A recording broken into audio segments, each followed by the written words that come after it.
Bom dia a todos.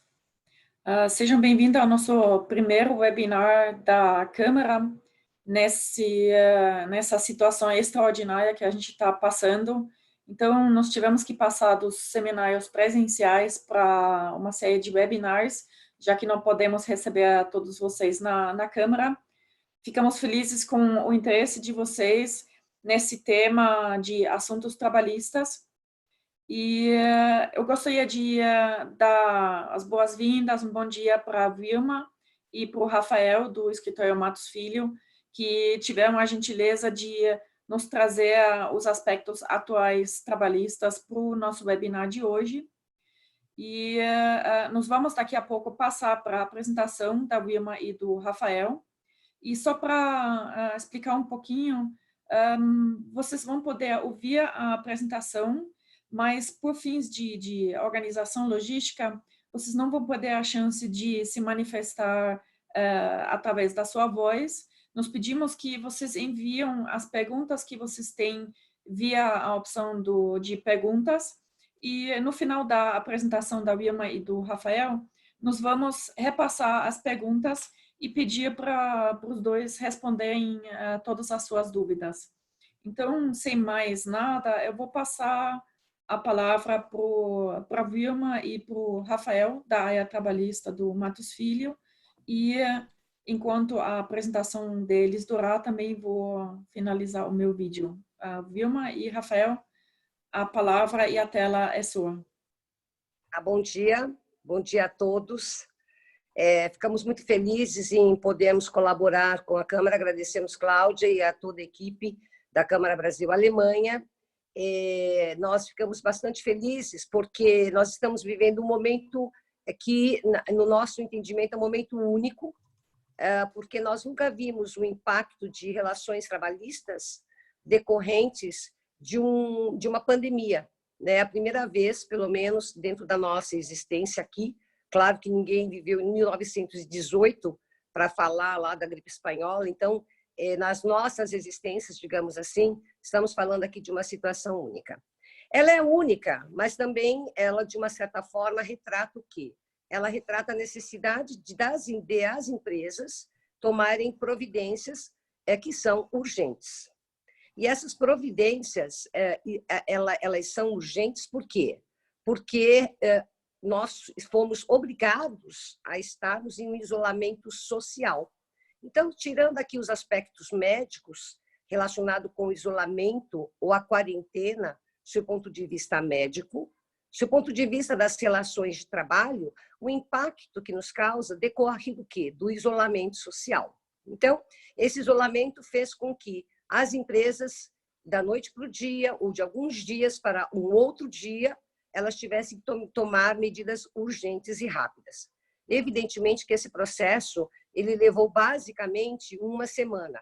Lógico e naturalmente que algumas indústrias, alguns setores, já estavam sentindo o efeito do novo coronavírus, sem dúvida nenhuma. Por exemplo, peças, equipamentos, componentes que já começavam a não chegar ao Brasil por conta de fornecedores estrangeiros. No entanto, como sociedade brasileira, nós não tínhamos sofrido esse impacto. Então, hoje, nós estamos no meio do olho do furacão. Eu digo isso porque nós estamos aqui, acho que o exemplo mais vivo é de nós estarmos aqui. Então, eu acredito que essa nossa discussão ela vai ser bastante útil do seu ponto de vista de nós dividirmos e compartilharmos com você os aspectos hoje do quadro legal, desse legal framework que nós estamos vivendo e a nossa realidade, porque uma coisa é a legislação, é o governo editar medidas urgentes e a outra é a realidade fática de cada empresa e como cada empresa ela vai utilizar, portanto, essas alternativas. Então, começando aqui só para nós startarmos e só para fazermos parte aqui do nosso warm-up, da nossa discussão.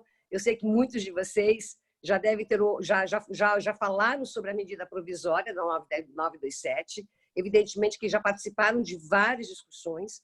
Muitas de suas empresas já estão adotando, já adotaram algumas das medidas. Então, é só apenas para servir de parâmetro para a nossa discussão, a gente vai retratar um pouquinho só, pincelar para vocês as questões que nos foram trazidas pela medida provisória 927. Um ponto importante, gente, para a gente falar sobre a medida provisória é que nela consta o reconhecimento da força maior legal. O que é a força maior legal? É quando o governo reconhece o estado dessa força maior. Necessariamente não significa que todas as empresas elas estejam sofrendo o impacto dessa força maior. Por quê?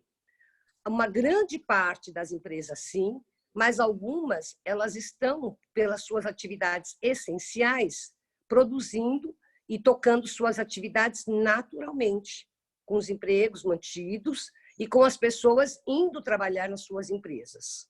Então, o foco aqui é considerarmos se essa força maior, ela efetivamente ela traz mesmo prejuízos ou se ela impacta de tal forma que possa ser considerada descontinuidade das atividades de uma empresa. Então, eu acho que a medida provisória ela trouxe esse ponto aqui específico. Diante do quê?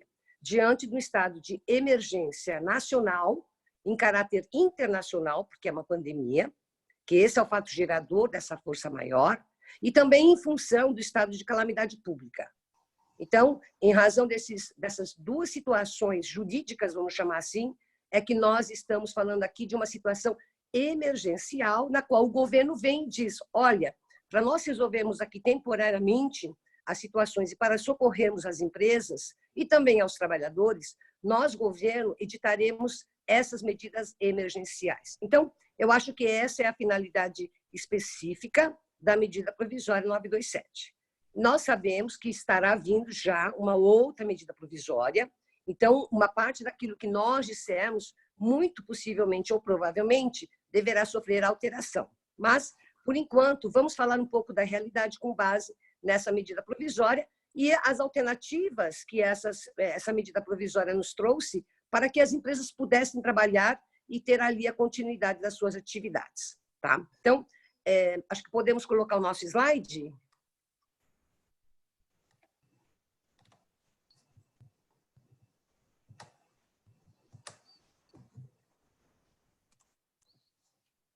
Ok. O primeiro tópico que nós vamos conversar a respeito é sobre o teletrabalho, o trabalho remoto. Essa foi uma medida do governo para permitir o quê? Que imediatamente as empresas pudessem colocar aquelas que pudessem ter a continuidade ou total ou parcial das suas atividades nesse tipo de regime. Muito bem. Quando nós estamos olhando, portanto, essa urgência, alguns pontos são interessantes, né, na medida provisória. Primeiro é que basta que seja feita uma comunicação, né, por meio eletrônico escrito. Meio eletrônico por quê? Evidentemente que muitas empresas, ou algumas empresas, já tinham colocado os seus empregados já no regime de home office. Tá? E em relação à questão relacionada com equipamentos de trabalho, materiais de trabalho, e também a parte de infraestrutura relacionada aos serviços, internet, etc. Então, esse dispositivo da medida provisória, ela veio a direcionar esses pontos mais críticos de uma empresa que precisaria colocar os seus empregados nesse regime home office. Com relação às formalidades legais, porque aí tem alguma preocupação. E se eu deixar de cumprir algumas dessas formalidades legais, poderia ficar descaracterizado o meu regime home office? No primeiro momento, a gente pode olhar e falar realmente é uma situação de urgência, em tese seria não. Até porque a própria medida provisória 927, ela convalida as medidas trabalhistas já adotadas pela empresa anteriormente à edição dela. Tá? Mas, evidentemente, que tudo isso são aspectos que constam da medida, parece uma proteção, né? Olha, está lá. Né? Aqui diz que está tudo convalidado que eu fiz e tudo mais. Mas, independentemente de convalidar ou não, o fato é que as disposições da medida provisória ela traz dois pontos específicos. A comunicação e um documento escrito, que aqui eles chamam de contrato. Na verdade, eu acho que o uso da expressão contrato foi um pouco infeliz, mas, de qualquer modo, não deixa de ser um acordo para que você regule a forma pela qual a empresa, então, vai fazer o fornecimento e também o pagamento dessas despesas. qual é o ponto desse dispositivo? Mas e se eu não der? Né? E aí tem um ponto interessante nesse dispositivo que ele diz assim, olha, se o empregador ele não oferecer, neste caso, em relação à jornada de trabalho, vai ser considerado como tempo à disposição. Então, significa dizer que aquele empregado meu, que eu coloquei em trabalho em home office, e que nesse período no qual ele está em home office, eu não considero para efeito de controle de horas e nem nada, desde que eu ofereça esses equipamentos e, portanto, também reembolse ali ou pague os serviços de infraestrutura. Então, acho que esse é um ponto que a gente chama a atenção de vocês, porque, lógico, que muitos empregados que possam ter sido colocados em regime de home office eram empregados que estavam sujeitos ao controle de horas.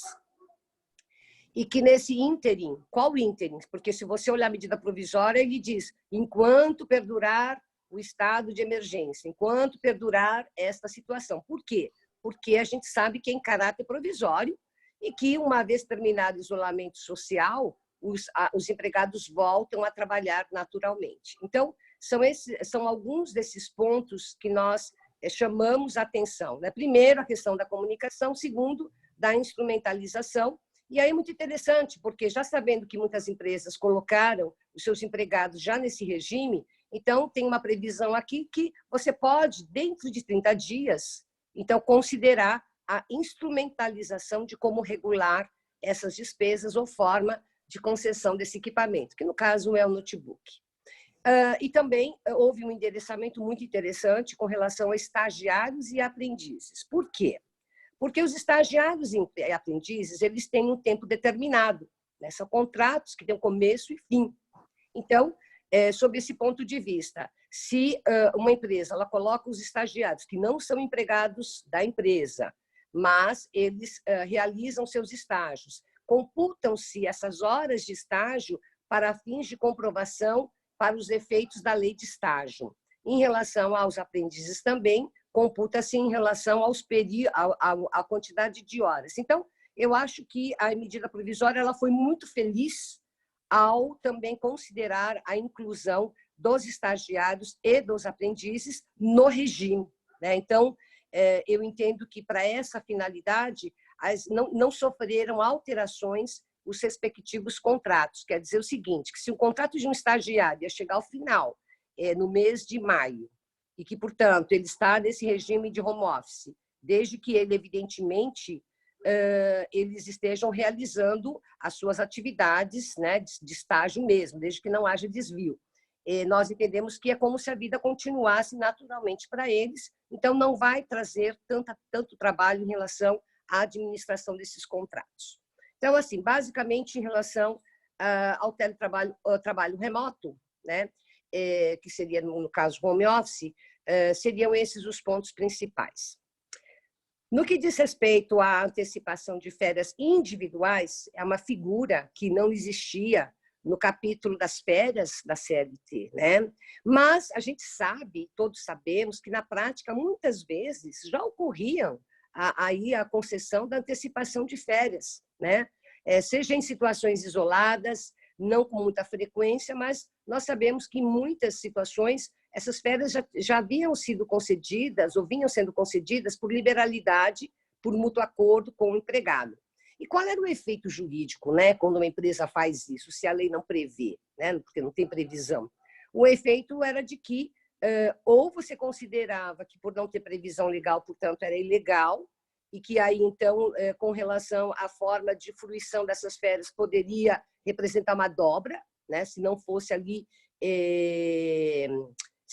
cumpridos os requisitos da CLT, ou então a jurisprudência no sentido de que não, que aquilo efetivamente não traria um efetivo prejuízo, porque seria razoável o período no qual esse empregado, em relação ao período aquisitivo futuro, ele também faria a fruição de férias. Então, a gente já encontrava algumas jurisprudências nesse sentido. Muito bem. Vem o governo, agora, nessa medida provisória, e diz, olha, vocês podem considerar a concessão dessas férias individuais porque é em caráter de urgência, porque a medida provisória é uma medida em caráter de urgência. Então, Se tem empregados que, em vez de terem os seus contratos suspensos, melhor para esses empregados que eles pudessem usufruir essas férias individuais e de uma forma antecipada, ou seja, no curso do período aquisitivo.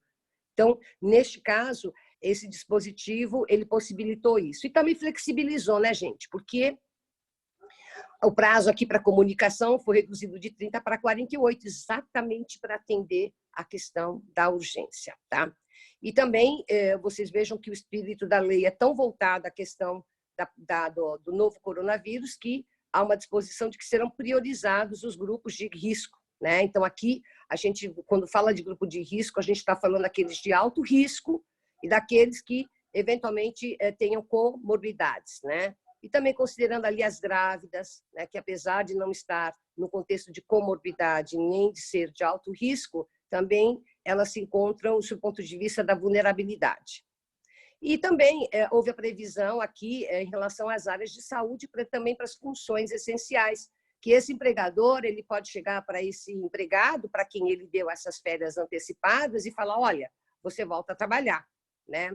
Desde que eu os comunique com antecedência de 48 horas, eu posso chamar esses empregados de volta. Então, criou-se aí uma possibilidade de que, durante o período dessas férias, você pudesse, então, suspendê-las para que esses empregados se tornassem. E aqui a lei ela fez uma restrição, ou seja, profissionais da área de saúde e também aqueles que exerçam funções essenciais.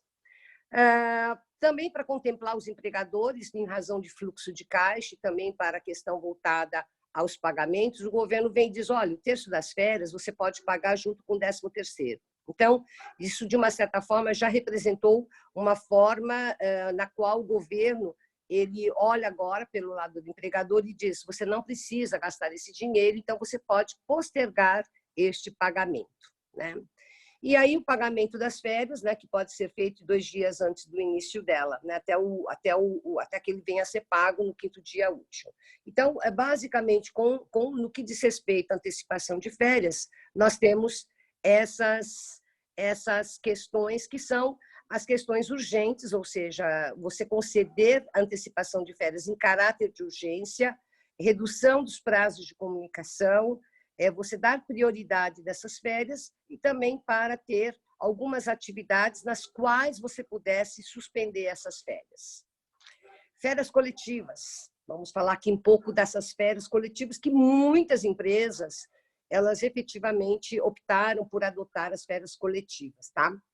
E qual é o tom, a tônica da medida provisória nesse sentido? É no sentido de flexibilizar os prazos de comunicações. Então, para que as empresas elas não ficassem sujeitas a uma autuação e também para que não ficassem descaracterizadas as férias coletivas, porque esse era o risco jurídico que elas corriam, então veio agora na MP dizendo, olha, as férias que vocês considerem agora, né, elas não precisam observar aqueles prazos, né, limites máximos e os prazos mínimos. Então, eu acho que esse foi um ponto mais no sentido de você flexibilizar e também para que a empresa pudesse considerar o melhor período dessas férias coletivas, né, vis-à-vis a situação do isolamento social ou da própria condição de produtividade dessa empresa, né?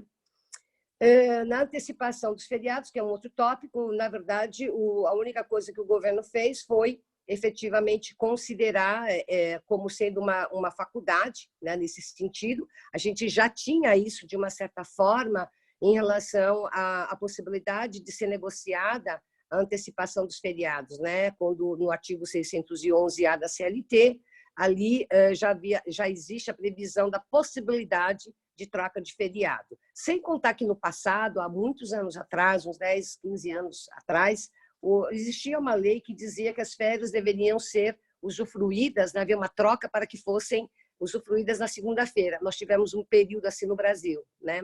Depois voltou aí a fruição normal dos feriados. E nós vamos tratar agora do banco de horas, tá? O banco de horas. O banco de horas ele é muito interessante, porque o banco de horas já tem previsão e veio lá na lei da reforma, considerando ali os 6 meses.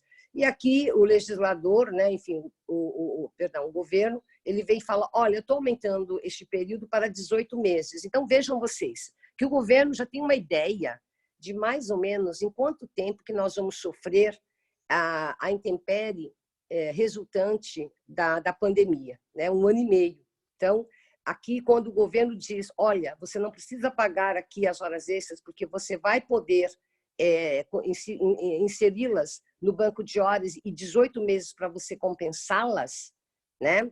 E aí, a data, quer dizer, para você poder, então, considerar o cômputo desses 18 meses, é quando se encerrar o estado de calamidade pública, né? E aí é um ponto interessante, porque quando é que você considera o encerramento do estado de calamidade pública? Eu entendo que o governo vai ter que declarar o encerramento, né? Senão, como é que a gente vai saber qual é essa data específica? Então, esse é um ponto de atenção apenas para aquelas empresas que se utilizarão, ou que estão já se utilizando, do ponto de vista da administração para efeito do cômputo desses 18 meses. E a questão aqui, a prorrogação de jornada para reduzir o saldo negativo de horas, que ela não poderia exceder as 2 horas extras, ok? Porque isso já está na própria lei. E que a compensação do saldo de horas poderá ser determinada, ficando suspensas as regras fixadas nos acordos individuais ou coletivos. Aí é um ponto de atenção, né? Vamos lá. Eu já tinha um acordo individual, e esse acordo individual já estava, era de 6 meses, eu estava aqui no meu 3º mês, e agora eu vou prever que efetivamente a compensação possa ser feita para compensação em 18 meses. Posso, lógico, porque aqui a gente está falando de uma previsão legal que te permite isso. Agora, quando a gente fala aqui dos acordos coletivos, então, eu tenho 2 pontos aí. Ou eu considero que, se eu for uma empresa conservadora, né, que eu terei um aditivo para que eu possa, então, estender essa compensação para 18 meses, porque eu não quero discussão com o sindicato, eu não quero questões individuais. Ou eu vou ser bastante legalista e vou dizer, não, eu vou dar validade para essa medida provisória. Eu vou dar validade para ela, porque efetivamente ela se sobrepõe ao acordo coletivo. Aí vem aquela pergunta que nunca quer se calar. E se sobrepõe mesmo? Mas e a Constituição Federal, né? Aí tem um ponto que nós sabemos que, sob o ponto de vista da lei, a CLT ela traz um dispositivo do artigo que trata da nulidade do acordo coletivo em se tratando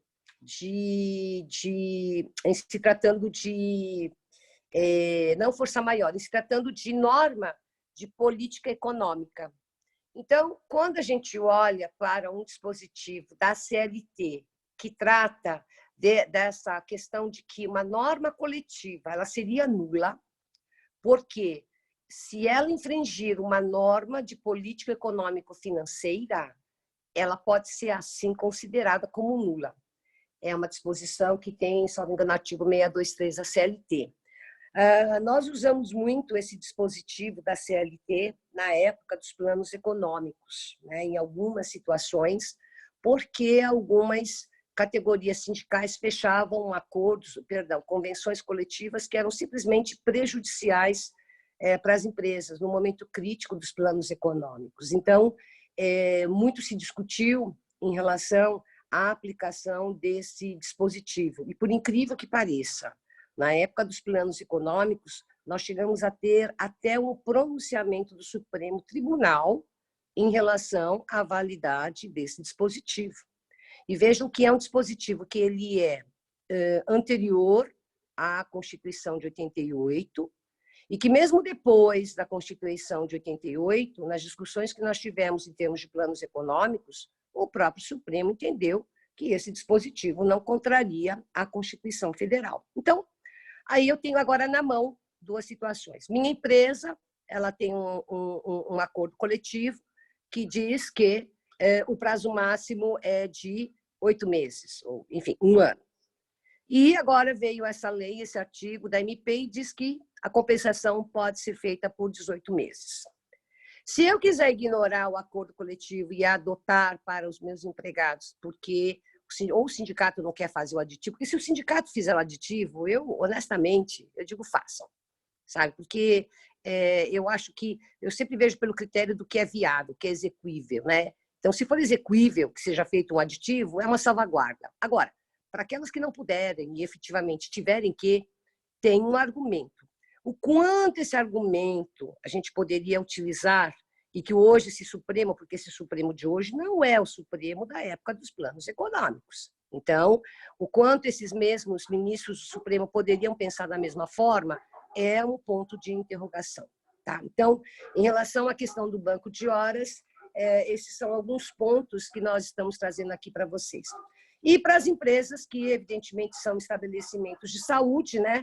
Aqui a intenção do governo foi exatamente isso, porque é o setor mais crítico para você fazer face à pandemia. Então, essa extrapolação aqui, essa prorrogação, né, da adoção de escalas de horas suplementares, e nós já temos escutado que existem médicos, profissionais da saúde, trabalhando 18, 19 horas, que devem estar arrepiando aí o cabelo aí de muito procurador,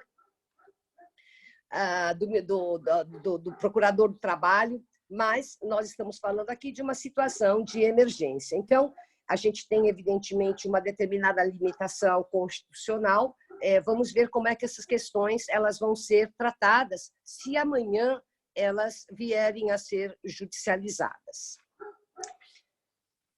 Vamos tratar aqui um pouco no que diz respeito a alguns outros tópicos que a medida provisória trouxe. A gente vai falar rapidamente, porque acho que o mais importante é nós endereçarmos. Depois, acredito eu, que vocês deverão estar já pensando em várias questões e várias perguntas.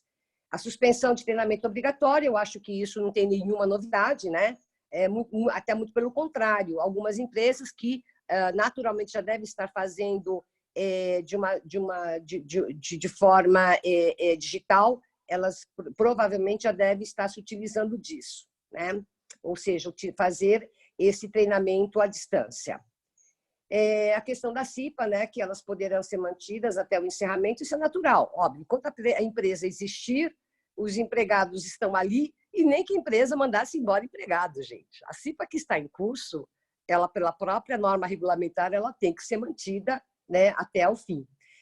A suspensão de exames médicos admissionais e periódicos, né, que também é motivo de muita discussão. Aqui nós não estamos falando que os exames médicos eles não serão realizados, muito pelo contrário, aqui nós estamos falando que eles serão realizados, apenas que eles ficam suspensos em razão do isolamento social, né? Então, aqui é um ponto. Agora, é muito interessante, porque a telemedicina agora foi autorizada, então acho que tem vários pontos aí para aquelas empresas que puderem realizar, evidentemente que elas poderão fazê-lo dentro do contexto de uma telemedicina. Mas aqui eu tenho um permissivo legal nesse sentido. O diferimento aqui para recolhimento do fundo de garantia, né, que eu acho que aí, de novo, a medida provisória também vem socorrer para que os empregadores possam ter fluxo de caixa e liquidez. Então, aqui é uma questão das empresas olharem aí para o seu aspecto financeiro, utilizar ou não essa possibilidade de diferimento.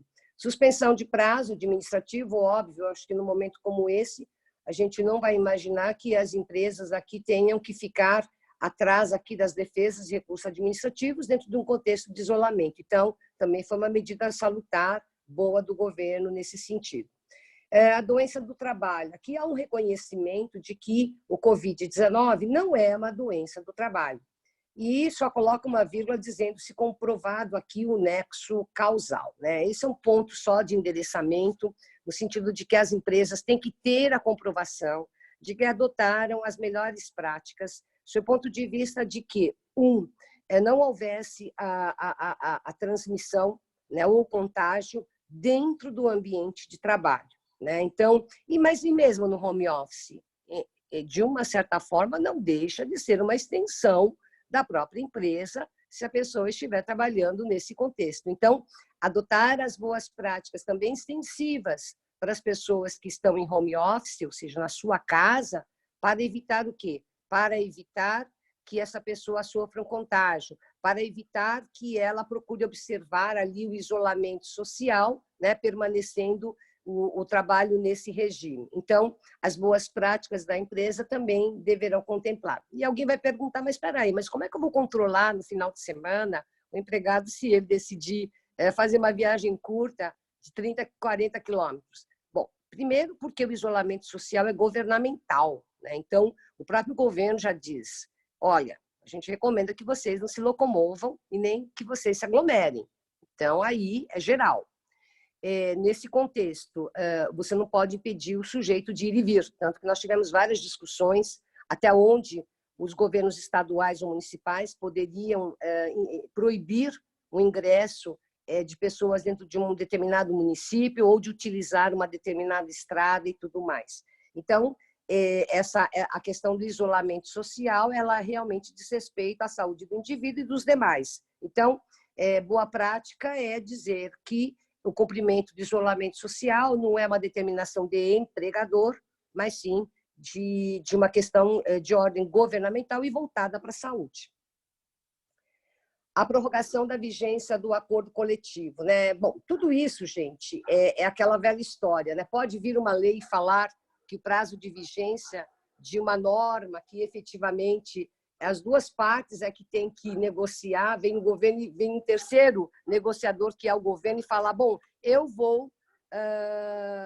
governo, digo então que você já está prorrogado, empregador, você pode declarar a prorrogação dele. Questionável, sim, sem a menor sombra de dúvida, mas, de novo, se a gente entrar na questão voltada no aspecto de que essa medida provisória, ela faz parte, ela é uma norma do contexto de política econômico-financeira de uma empresa, a gente poderia dizer que teria aí um argumento. Então, nós teremos aí a mesma discussão que a gente falou do banco de horas, né? Se a gente poderia considerar os 18 meses, inclusive em relação, se sobrepondo a um acordo coletivo, eu acho que a discussão aqui da prorrogação da vigência também vai recair no mesmo contexto. Suspensão da aplicação das multas é uma questão mais voltada a uma questão financeira, né? E o fato de que você aplica naquilo que puder, enfim, ou dentro daquilo que é o contexto para o trabalhador temporário, para terceirização, trabalho rural e doméstico. E aí vai, logicamente, no caso a caso, tá? E agora a gente vai falar um pouquinho, né, Rafael? Eu vou dar a palavra para o meu colega Rafael, e aí ele começa a falar aqui sobre quais têm sido agora os últimos acontecimentos e em que cenário que nós estamos. Pessoal, bom dia.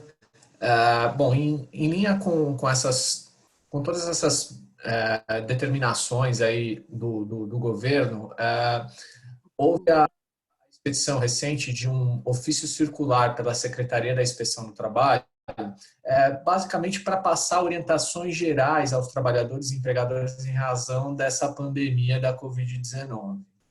Então, basicamente, o que esse ofício circular ele quis dizer, né? Ele quis dar esse norteador tanto para os empregados quanto para os empregadores sobre, por exemplo, regras de criação e divulgação de boas práticas de higiene e conduta.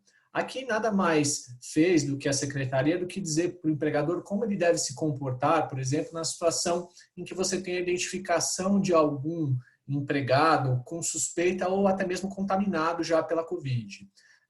A secretaria também quis dar, por exemplo, orientações sobre como o empregador vai orientar seus empregados acerca da prevenção de contágio. Quis orientar os empregadores também de quais são as medidas de higiene pessoal e até de higiene do próprio local de trabalho que esse empregador deve ter e de que forma ele deve orientar seus empregados a também adotar essas medidas de higiene. E também orienta os empregadores a priorizar as medidas para a distribuição de força de trabalho, que nada mais é do que evitar aglomeração de trabalhadores dentro de um mesmo turno e dentro da possibilidade, obviamente, separar para que esses trabalhadores trabalhem em momentos diferentes do dia. Esse ofício circular também traz práticas referentes, por exemplo, a refeições, principalmente nos empregadores em que tem, por exemplo, um refeitório, como isso tem que ser feito em razão do espaçamento entre as cadeiras para que esses empregados possam se alimentar, práticas referentes a transporte de trabalhadores para os empregadores que fazem isso, então como deve ser feito a ventilação dentro desses veículos, como que deve ser desinfetado esse veículo pelos pontos de contato dessas pessoas nesse veículo. Esse ofício também traz algumas práticas relacionadas à utilização de máscaras, que é algo que, de fato, o pessoal em geral tem usado de maneira equivocada, utilizado de máscaras muitas vezes quando não se precisa, o que, ao invés de proteger, acaba prejudicando a pessoa, né, o trabalhador. E também trouxe algumas recomendações sobre práticas referentes a trabalhadores pertencentes a grupo de risco. Grupo de risco aqueles definidos lá pela OMS, que são empregados com mais de 60 anos ou com alguma comorbidade de risco, como diabetes, câncer, ou hipertensão, problemas respiratórios. E essa orientação, basicamente, ela diz que deve ser dada atenção especial a esse pessoal do grupo de risco e priorizando, inclusive, colocar esses empregados em teletrabalho ou trabalho remoto.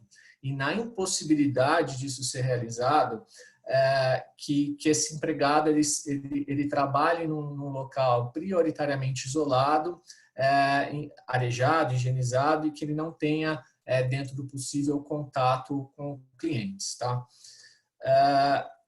Outro ponto que nós entendemos bastante relevante para trazer para vocês é que recentemente, na sexta-feira, o plenário do Conselho Nacional de Justiça julgou o procedimento de controle administrativo que tratava da situação da substituição dos depósitos recursais e depósitos judiciais por seguro garantia ou seguro fiança. Então, basicamente, esse procedimento de controle administrativo já estava tramitando no CNJ, ele já tinha deferido uma liminar para tornar nulo os artigos 7º e 8º do ato conjunto do TST, que na verdade nada mais é do que uma regulamentação expedida pelo TST acerca da utilização do seguro garantia para garantia da execução ou para depósito recursal. Basicamente, o TST, nesse ato conjunto, tinha proibido, vedado a substituição do depósito em dinheiro em execução trabalhista ou em depósito recursal por seguro-garantia. Tá? Essa questão, a despeito de prevista na CLT e prevista e a equiparação do seguro-garantia a dinheiro já está no CPC, isso sempre foi uma questão bastante controvertida na Justiça do Trabalho. E não eram todos os juízes que aceitavam efetivamente a substituição dessa garantia já feita em dinheiro, já feita em depósito, pelo seguro-garantia. Então, o TST veio e regulamentou essa questão nesse ato conjunto, vedando essa possibilidade de substituição. E aí o CNJ, na última sexta-feira, declarou nulo esse artigo 7º e esse artigo 8º do ato conjunto do TST, o que, em linhas gerais, equivaleria em dizer que não existe mais uma regulamentação específica do TST que proíba a substituição dos depósitos recursais e judiciais por seguro-garantia. É claro que, nesse ponto, em que pese você não ter uma regulamentação específica nesse sentido mais, até por conta da declaração da nulidade desses dois artigos do ato conjunto, nada impede efetivamente dos juízes continuarem efetivamente dentro do seu convencimento pessoal sobre a questão, continuar indeferindo essa substituição, mas objetivamente, esse indeferimento da substituição ele não vai encontrar um respaldo específico em nenhum, seja na lei, seja em qualquer ato emitido pelo próprio TST. E aqui acho que é importante a gente destacar que no julgamento, né, o relator designado para elaborar o voto desse julgamento, ele deixa claro que essa possibilidade de substituição, ela vai de alguma maneira socorrer as empresas a levantar o seu caixa, né? Então você tinha uma quantia em dinheiro imobilizado na Justiça do Trabalho, isso vai possibilitar que as empresas apliquem esses recursos, seja nas suas atividades, seja gerindo gerando novos investimentos, contratando funcionários ou até mesmo fazendo frente às dificuldades financeiras que vão enfrentar naturalmente por conta do período de pandemia. Superada essa questão, o que a gente optou por trazer aqui, né?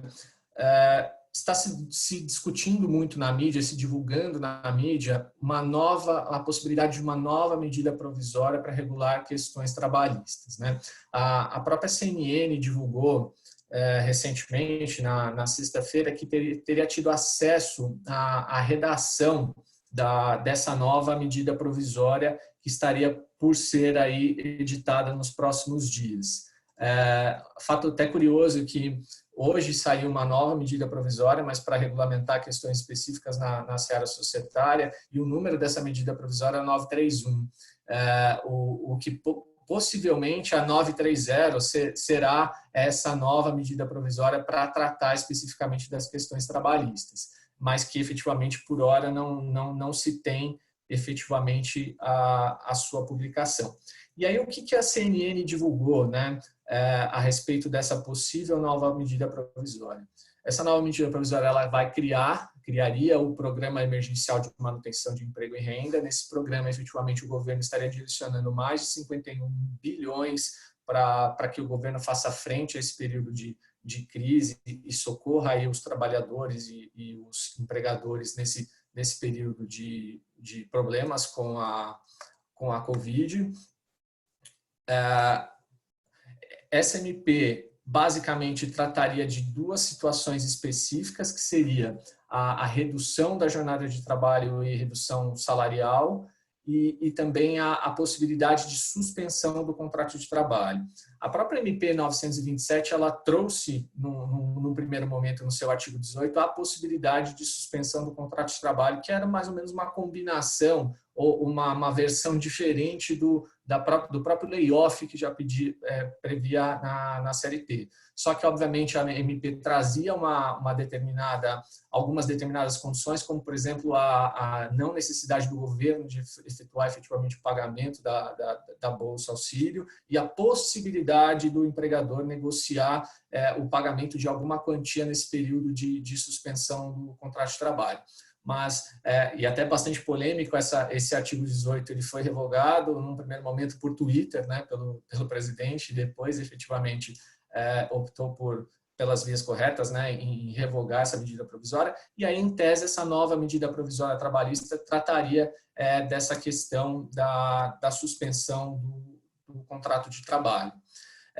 O que se estima nessa nova medida provisória é que todos os empregados contratados em regime de CLT terão direito a usufruir das benesses, né, previstas nessa nova medida provisória, que ela vai ser possibilitada ser utilizada por acordo individual, mas desde que obedecido a alguns critérios em relação à própria remuneração do empregado. Então, o que se cogita na redação dessa MP é que empregados com salário igual ou inferior a R$ 3.135, ou empregados portadores de diploma de nível superior e que percebam salário mensal igual ou superior a 2 vezes o limite máximo do benefício da Previdência, que seria algo em torno de R$ 12.200, esses empregados eles poderiam efetivamente negociar essas condições, seja da redução do salário ou seja da suspensão do contrato de trabalho, através de acordo individual.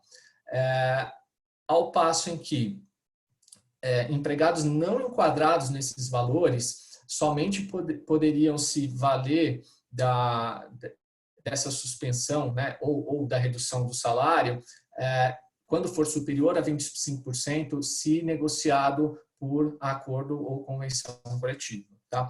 Mas, efetivamente, por hora são especulações, né, da mídia, não há efetivamente uma certeza especificamente, seja sobre as condições, seja sobre o que efetivamente a medida provisória vai tratar. Adiantando um pouquinho, até por conta do nosso tempo, para a gente poder ter um tempo dedicado às perguntas maior, Algumas questões sobre essa questão do período de Covid já foram judicializadas, então o que nós temos monitorado e visto na jurisprudência e nos tribunais são ações movidas por sindicato para anular dispensas coletivas no período da Covid, sob a justificativa de que a empresa teria algumas outras medidas alternativas previstas na própria medida provisória para evitar essas dispensas. Então, nós monitoramos a existência, por exemplo, de uma decisão liminar anulando essas dispensas coletivas sob essa justificativa. Nós temos algumas ações movidas por sindicato buscando a suspensão das atividades das empresas até que seja findo o período de pandemia ou estado de calamidade. Essas ações, geralmente, elas vêm atreladas com alguns pedidos sucessivos em que o sindicato pede que, então, caso não se suspenda a atividade da empresa, que ao menos se suspenda ou se afaste os empregados do grupo de risco, ou em último caso, que sejam adotadas medidas mais rígidas para controle da higiene e saúde dentro do trabalho. O que nós temos visto nas decisões é que, em geral, as liminares não deferem a suspensão das atividades das empresas. As decisões são bastante contundentes, até mesmo para questionar a eventual competência da própria Justiça do Trabalho para determinar esse tipo de suspensão e ponderam que a suspensão das atividades pode ser prejudicial até para os próprios empregados e para a própria atividade econômica. Mas, em contrapartida, essas liminares elas deferem, sim, o afastamento de empregados de grupo de risco e determinam aí obrigações de fazer relacionadas a adoções de medidas mais rígidas para controle da questão de saúde e segurança do trabalho.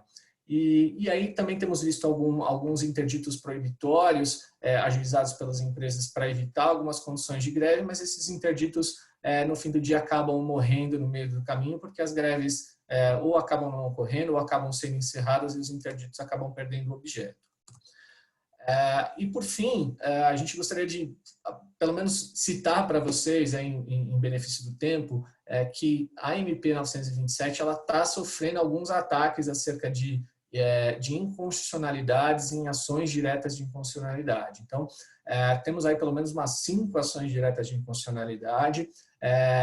Elas, no geral, acabam se baseando sempre no mesmo fundamento de que você privilegiar a negociação individual entre empregado e empregador, ele feriria aí a atuação e a necessidade de participação do sindicato nessas negociações, e que a redução de direitos trabalhistas aí se feriria a dignidade da pessoa humana e os valores sociais do trabalho.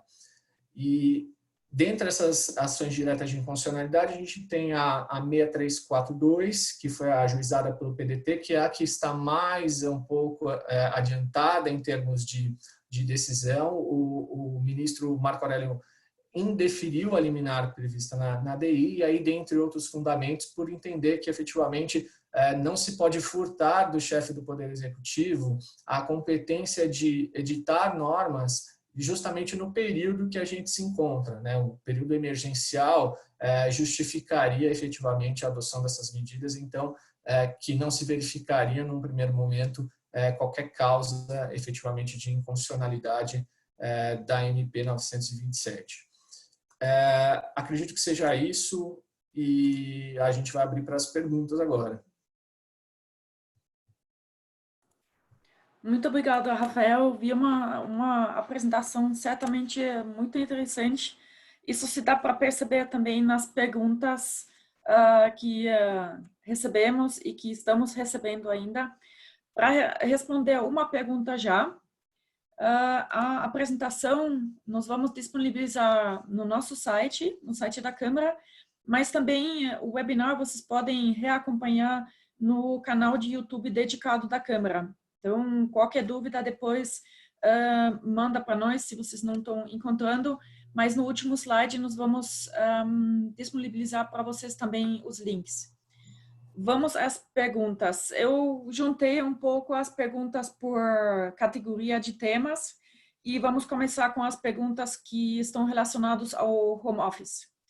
Então, as perguntas são basicamente no sentido da responsabilidade pelo custo uma eventual divisão, quem arca com o custo, como deve ser feito na prática, quando o funcionário usa equipamento próprio e como é que está em relação às contas de utilidade. Então, luz, internet e assim adiante. Essa é a primeira pergunta em relação ao home office.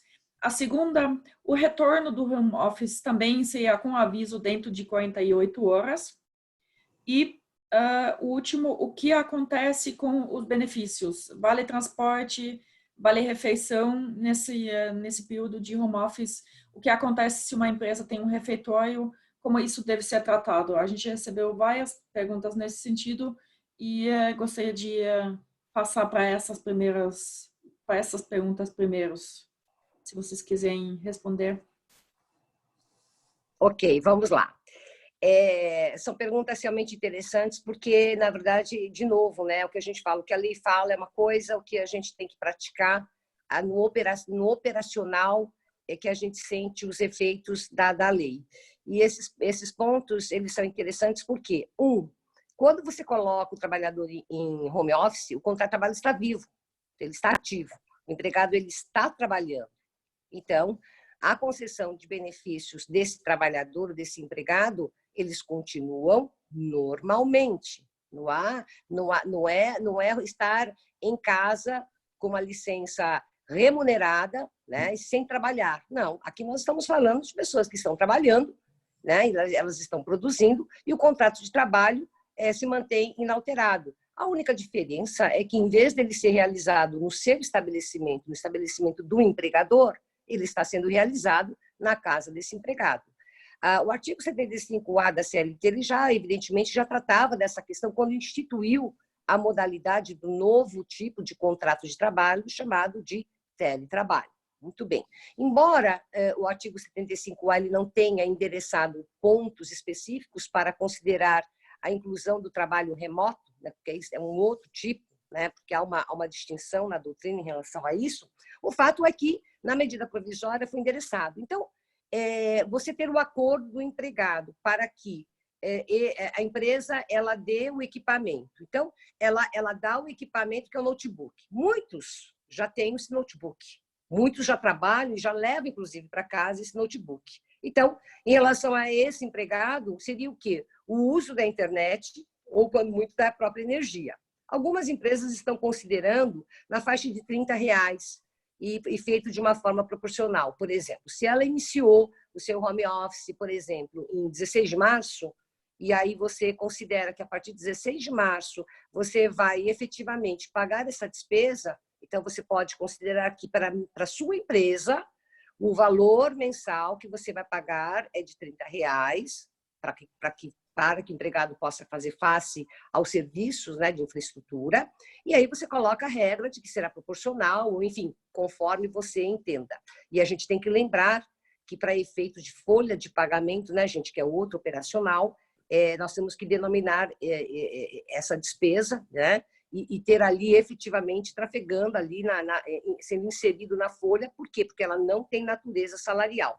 Mas é muito importante que a gente dê a destinação específica. Então, em relação ao valor, você pode tanto conceder o seu notebook, como também pagar essas despesas. Muito bem. O empregado, na verdade, ele já usa o próprio notebook dele. Eu não preciso, eu, empregadora. A única coisa que eu, empregadora, eu tenho que dar é o acesso ao meu sistema de comunicação, né? Então, ele vai poder utilizar o notebook dele, porque ele já o possui, então é um equipamento de trabalho, né? Ou seja, ele começa a usar isso para o trabalho e, portanto, você vai permitir que ele faça a inserção dos sistemas. Nesse caso, como ele já tem o seu próprio notebook, então é uma opção dele, eu faria como uma opção, né? Porque o empregado ele não é obrigado a usar equipamentos pessoais dele para o trabalho, essa função, essa atividade do empregado conceder, mas nesse caso específico pode ser considerado que o pagamento das despesas relacionadas ao serviço de infraestrutura, porque é isso só que esse empregado ele necessitaria. E aí, para o serviço de infraestrutura, eu tenho muito ouvido falar em valores da ordem de R$20, R$30. Né? O ponto também que, para algumas empresas, e aí eu não sei o quanto isso vale para outras ou não, são os materiais de trabalho. algumas empresas estão mandando materiais de trabalho por delivery, né? por motoboy. Então, também tem aí, se as empresas quiserem interessar também, materiais de trabalho entendidos como tais o quê? Canetas, lápis, papéis, enfim, papel sulfite, né? Porque, eventualmente, às vezes, o empregado ele vai precisar se utilizar de uma impressora. Então, é exatamente nesse sentido. E o prazo mínimo de comunicação aqui, de 48 horas, né? Esse prazo ele tem que ser efetivamente cumprido. Eu não sei se eu enderecei todas as perguntas, eram essas? Tem alguma obrigação de participar nas contas de luz, telefone, internet? Isso, é o serviço de infraestrutura e que, se você disser, olha, eu vou te pagar 30, a empresa comunica, né, no acordo, coloca ali, que para o efeito dos serviços de infraestrutura entendidos como tais, né, aí vem internet, energia, tal, será paga, portanto, a ajuda de tantos reais por mês, né, sendo o pagamento feito de uma forma proporcional ao início do dia do home office. Quanto à questão do Vale Transporte, a gente tem que lembrar uma coisa, que o Vale Transporte hoje, ele é aquele cartão.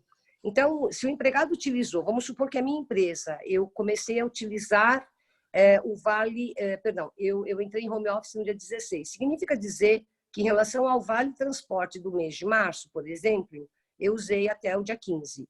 E o que acontece? Aquele saldo respectivo, ele vai ser porque eu não usei, eu empregado eu não usei, ele irá para o mês seguinte e assim por diante. Então, sob esse ponto de vista, a não utilização pelo empregado, né, nesse caso, você acaba carregando esse saldo. Então, o não uso do Vale nesse sentido, ele pode acontecer naturalmente. No dia a dia das empresas, eu acredito, isso deva ocorrer com bastante frequência. É intermitente, mas acontece. Então, eu acho que vale o mesmo critério. Eu não deixo de conceder o benefício, porque o benefício já está concedido, tá certo? E, com relação ao uso, quanto aos dias, aos saldos pendentes, eles acabam sendo carregados naturalmente pelo próprio cartão.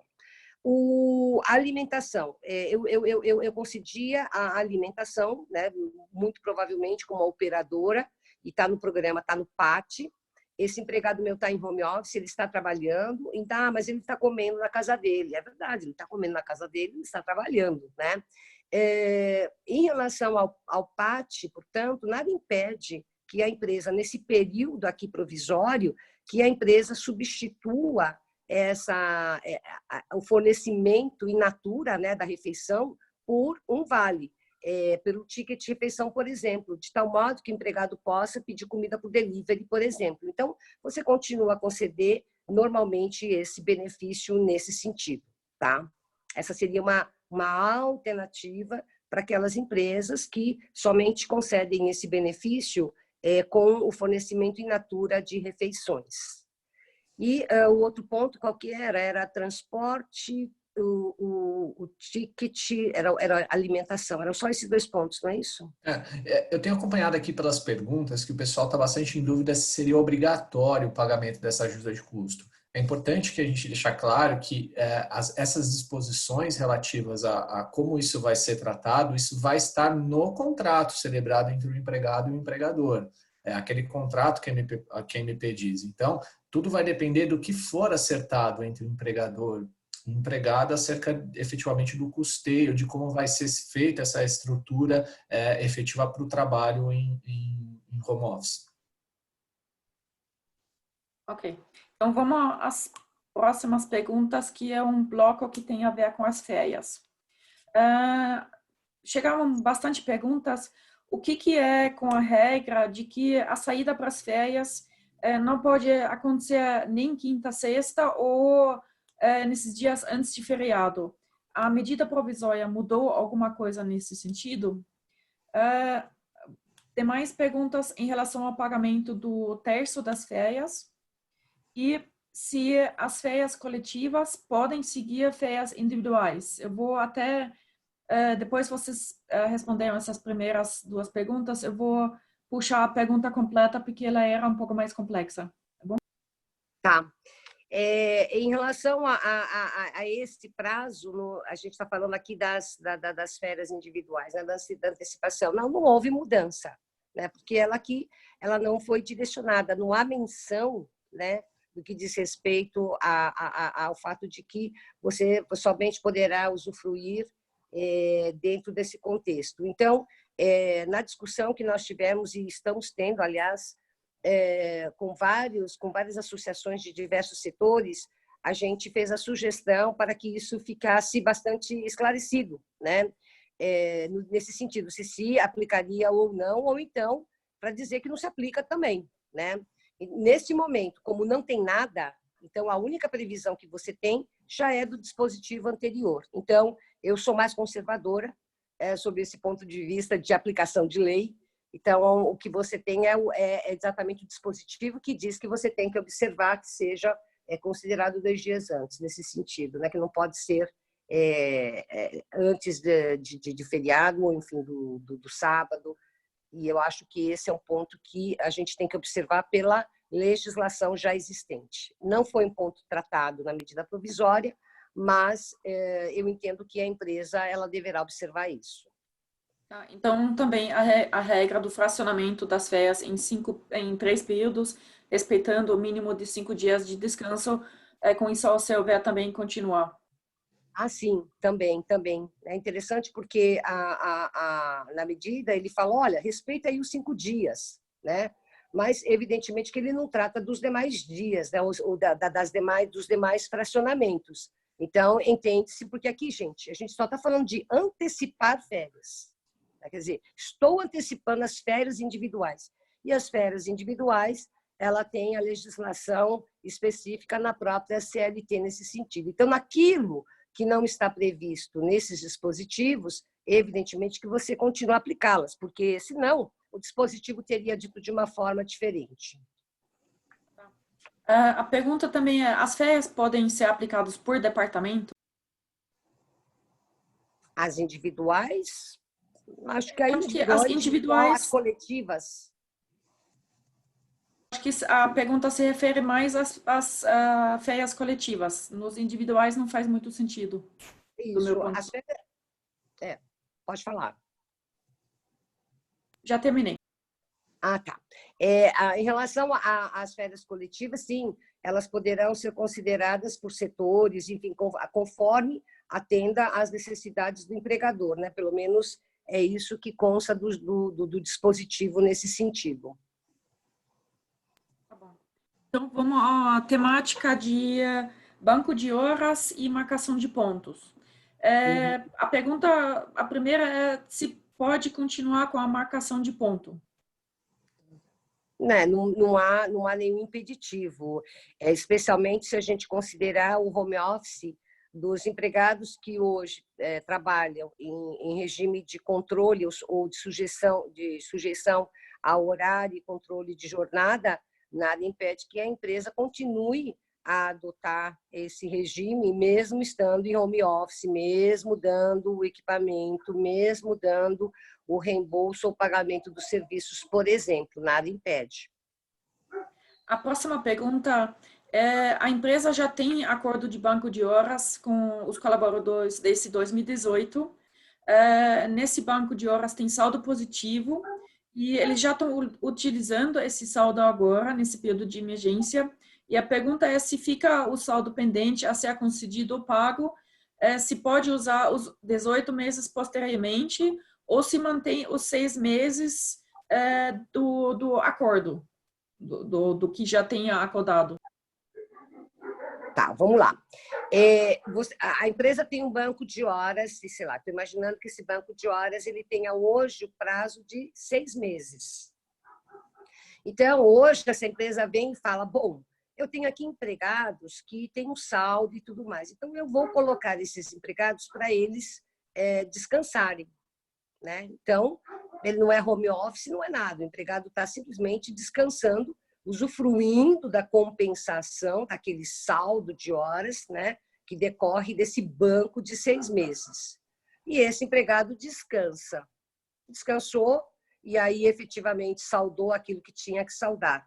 E aí a empresa vai introduzir o banco de horas para que utilize ali o prazo de 18 meses. Não vejo problema. Agora, quando você utiliza o saldo, você está falando sempre de um período anterior. Então, ele salda aquele período anterior. Agora, se nesse ínterim a empresa estava no meio dos 6 meses, pode ser que seja essa hipótese, ela estava no meio dos 6 meses, ela fala, puxa, eu tenho aqui um saldo o empregado trabalhou 3 meses e eu tenho aqui um saldo de 10 horas. Então, olha, você fica aí um dia descansando na sua casa para você tirar ali a compensação e tudo mais. Ok. E olha, em relação àqueles 3 meses, portanto, para a gente findar os 6 meses, em vez de ser agora 3, nós estamos dizendo o seguinte, que consideraremos a partir de agora que sejam 18 meses. E aí, portanto, eu fecho o acordo individual para dizer que, a partir de agora, passa a valer os 18 meses. Isso também pode ser feito. Tem uma pergunta follow-up nesse sentido. Quanto ao banco de horas, fazemos por acordo individual, com compensação em até 6 meses. Nesse caso, poderíamos usar o saldo de banco atual para compensação nos 18 meses, nos termos da MP, e, se possível, encerrar os saldos atuais e fazer novo acordo individual de banco nos termos da medida provisória, com as condições especiais, ser mais seguro? Olha, eu parto sempre do seguinte princípio. Primeiro, quando você tem uma lei, a lei te proíbe? Então, acho que é uma primeira pergunta.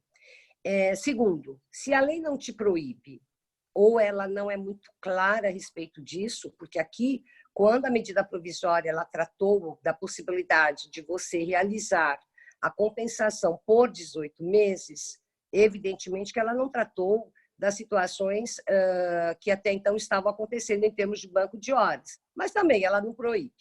Então, eu entendo que se você quiser ficar com um pouco mais de segurança jurídica, o ideal seria que isso constasse expressamente nesse documento, né, nesse acordo que você faz com o empregado. Aí tem mais um follow-up. Sobre a possibilidade da adoção do banco de horas. Vejo muita dificuldade para conseguir realizar acordo coletivo e principalmente individual, por escrito, para empresas com muitos colaboradores, uma vez que não há tempo para a realização dessa burocracia e tampouco reunir os colaboradores para tratar desse assunto, uma vez que é contraindicado a aglomeração de pessoas devido ao risco de contágio. Como vocês avaliam essa questão? A gente, bom, lógico, a gente precisa entender um pouco o contexto dessa empresa, mas digamos que seja uma empresa, eu estou imaginando que a atividade dela não é essencial. Se for uma atividade essencial, então eu tenho empregados trabalhando no estabelecimento da empresa, né? Então, se eu quiser utilizar aqui o banco de horas, eu posso utilizar, porque eu tenho uma pessoa trabalhando na minha empresa normalmente, minha empresa continua rodando e tudo mais. Então, esse é um cenário. Então, o empregado está lá. Então, evidentemente que você consegue instrumentalizar isso, porque vocês estão presenciais. Digamos que seja já uma situação na qual o empregado não está na empresa e a sua empresa, mas você colocou esse empregado para trabalhar em home office nesse sentido, e você quer instrumentalizar esse banco de horas. Você pode fazer de uma forma eletrônica, né? Você acorda no acordo individual, você vai colocar que, em virtude do estado de tal, as partes acordam que, para a celebração desse acordo individual, será feito por meio eletrônico, tal. Então, e ali vem um e-mail de resposta do empregado com a aceitação aos termos, né? Para isso, evidentemente, até para mostrar a lisura de procedimento. Então, você tem um acordo individual, o empregado pode assinar na casa dele, né? E encaminhar, devolver em PDF para você. Então, você já tem uma assinatura em PDF desse acordo. Quer dizer, tudo pode ser feito eletronicamente nesse sentido. Tem alguns sistemas, né? Algumas empresas no mercado que vendem sistemas específicos de assinatura digital de documentos, né? Você estipula ali um software específico para assinatura digital, enfim, e há termos de concordância do empregado sobre essa assinatura digital e validade do mesmo. Então, acho que seguiria nessa linha. Até hoje em dia, até recebimento de ficha de EPI pode ser assinado digitalmente por norma regulamentadora, prevê nesse sentido. Então, acho que não seria um óbice, efetivamente, a celebração desse acordo ser realizado por meio eletrônico. A gente está vendo até... Desculpa. A gente tá vendo até, por exemplo, votação de assembleia por link.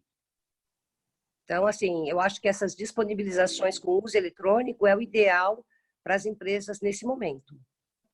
Temos bastante perguntas ainda. Eu até tenho a impressão que o número de perguntas não está baixando, está continuando a aumentar.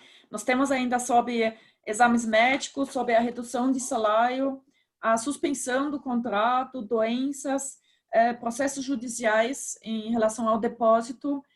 Eu só queria pedir, a gente vai tentar responder mais algumas perguntas. Aquelas perguntas que a gente não consegue responder, nós podemos depois repassar para vocês e disponibilizar a resposta para aquele participante que fez. Eu acho que dessa forma talvez a gente consegue responder mais algumas perguntas, tentando conciliar o horário, mas também a necessidade de responder às perguntas.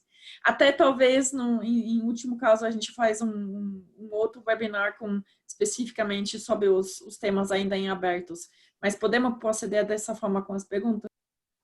Sim, você pode. E assim, eu tenho certeza absoluta, né, Cláudia, que nós estamos na iminência da medida provisória. Então, eu acredito que a gente marcar, inclusive, um second round do webinar, já considerando a MP, aí a gente já consegue endereçar tudo também. É uma proposição e aqui a gente fica aí para colaborar com a Câmara nesse sentido, tá bom? Tá bom. Então, a pergunta é, o diferimento do FGTS, ele pode ser informado ao governo a cada competência? Como é que funciona essa logística?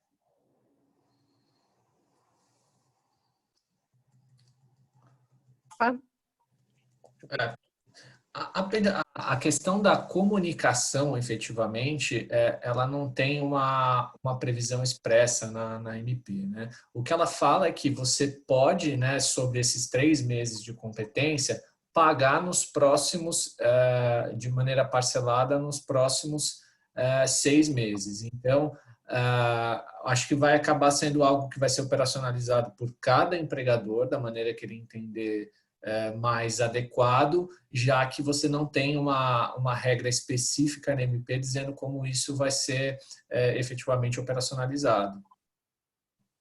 Eu acredito que a própria Caixa Econômica ela vai editar, né, uma normativa do ponto de vista operacional. Então, a gente está acompanhando ali os movimentos e assim que nós tivermos, a gente disponibiliza para a Câmara nesse sentido, tá, gente? Tá bom. Próxima pergunta. Existe alguma proteção legal para profissionais da saúde que são considerados dentro do grupo de risco? Se afastarem do trabalho sem prejuízo ao contrato de trabalho? E outra pergunta nesse sentido, o que acontece com funcionário que faz parte de grupo de risco, mas que quer trabalhar? O que faz nesse sentido? E se um funcionário da saúde que foi contaminado pela Covid-19, se isso é considerado doença do trabalho? Bom, vamos lá. Nós estamos falando aqui de 2 ambientes. Primeiro, e de setor, né? O setor da saúde, naturalmente, pela essência da atividade, ele já expõe qualquer trabalhador ou qualquer empregado a um determinado tipo de risco. Né? Porque perigo, vamos falar de perigo primeiro. Perigo, todo mundo corre o tempo todo nas nossas vidas, né? Isso é inerente. Agora, qual é o meu grau de exposição ao risco? Né? Embora eu tenha o perigo, por exemplo, se efetivamente a empresa na qual eu trabalho, ela me fornece todos os equipamentos de proteção necessários, que estejam devidamente certificados e que possam atenuar ou então minimizar ou mesmo eliminar o agente que possa ser insalubre, né, nesse caso, ou então perigoso. E também os equipamentos de proteção coletivos. Aqui, nesse caso específico das pessoas que trabalham em saúde, tão importante é o empregador, óbvio, por ser de saúde, né, mais do que nunca, né, adotar tudo isso. Agora, digamos que eu seja uma profissional que esteja no grupo de alto risco. O grupo de alto risco, e aí nós temos que seguir um pouco das recomendações da ANS nesse sentido e também daquilo que o próprio Ministério da Saúde já vem falando. Esse grupo, ele tem que ser realmente, ele tem que sair daquele ambiente. Então, eu acho que esse é o primeiro ponto, né?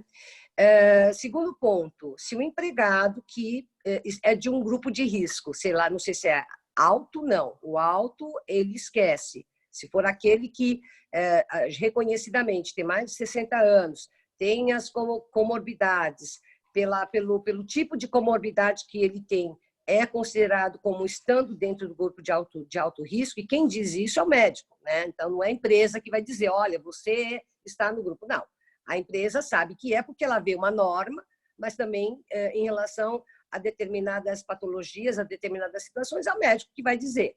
Muito bem. E eu entendo que, se nós estivermos falando aqui de um risco leve, nesse sentido, que a empresa efetivamente ela adote as providências. Agora, quem tem que dizer se essa pessoa pode ou não trabalhar é o próprio médico. Então, se a empresa tem o médico do trabalho, se a empresa contratou, muitas empresas, por exemplo, contrataram médicos infectologistas exclusivamente para tratar do combate, do controle do vírus em relação ao seu ambiente de trabalho. Então, pode ser a junção do médico infectologista juntamente com o médico do trabalho nesse sentido. Quanto à questão do nexo causal, né? O nexo causal evidentemente que é o ambiente de trabalho. Então, se eu trabalho num hospital, né, e fico ali o tempo todo, praticamente, as chances ou a exposição a que eu estou submetida, ela realmente poderá, né? Poderá, por que eu digo poderá? Porque vai depender muito da utilização dos equipamentos de proteção e tudo mais. Então, aí vai no caso a caso. Serão casos que efetivamente terão que ser avaliados e, assim, analisadas os fatos e tudo aquilo que são provas, né? Se eu provo que efetivamente tomei todas as providências, que isso, aquilo, então, muito possivelmente essa contaminação ela não decorreu do próprio hospital, por exemplo, ainda que seja hospital, né? Nesse sentido. Mas, pela atividade do setor, praticamente assim, se é uma pessoa que inclusive trabalha com pacientes que estão acometidos, então mais ainda, não é?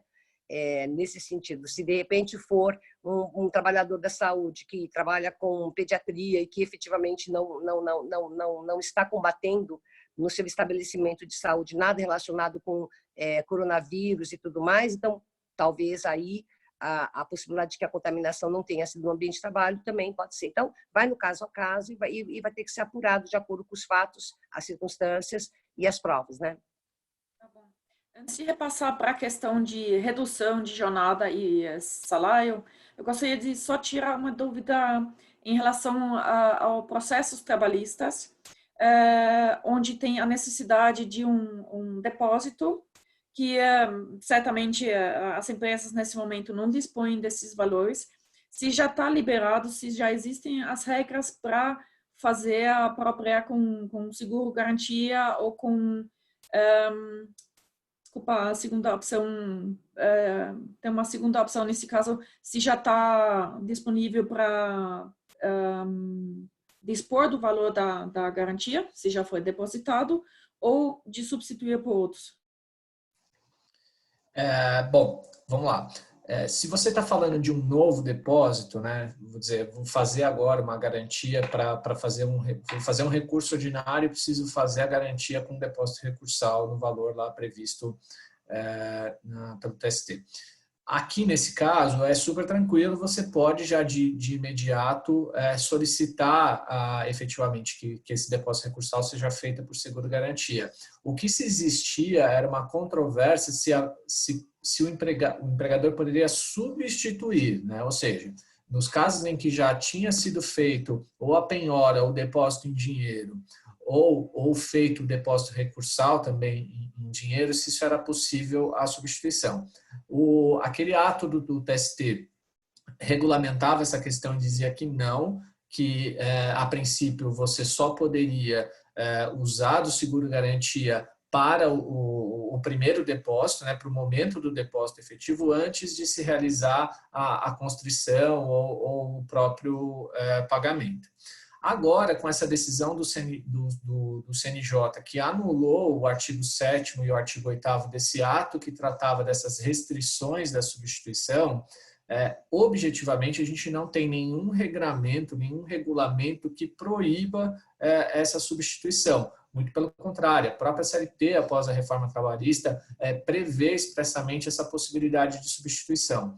O que a gente não sabe, até porque a questão é super recente, se os juízes vão continuar indeferindo essas substituições, e aí com base em outros argumentos, talvez até pela própria liquidez do depósito em dinheiro, ou até as próprias discussões que se tratava anteriormente essa regulamentação do TST, no sentido de que o seguro-garantia, como em sua grande maioria tem um prazo de vigência, esse prazo de vigência seria incompatível com efetivamente a garantia que se exige de uma execução no processo do trabalho. Então, assim, objetivamente, posso realizar o meu primeiro depósito me utilizando aí do seguro-garantia? Pode. Agora, eu posso substituir o que eu já fiz por esse seguro-garantia? Pela dessa decisão do CNJ, se anulou as disposições que proibia, mas efetivamente a gente vai ter que ver como vai se comportar o judiciário trabalhista dentro dessa nova circunstância. Rafa, posso falar rapidinho? É uma questão em geral, né? Claro. Posso só, assim, para complementar. Nós estamos tendo muitas discussões a respeito da possibilidade das empresas utilizarem esses dinheiros, né, que já estão depositados desses processos e através de uma medida que ela fosse específica em relação a esse tema. Por quê? Porque se você ficar no caso a caso, você vai depender do juiz aceitar ou não. Então, de repente, você tem uma carteira aí de 300 processos. Dos 300 que você tentou ou pediu a substituição, você conseguiu apenas em 3. Então, evidentemente que o não você já tem. Então, pedir também não custa. Acho que esse é um ponto. Esse é um ponto prático.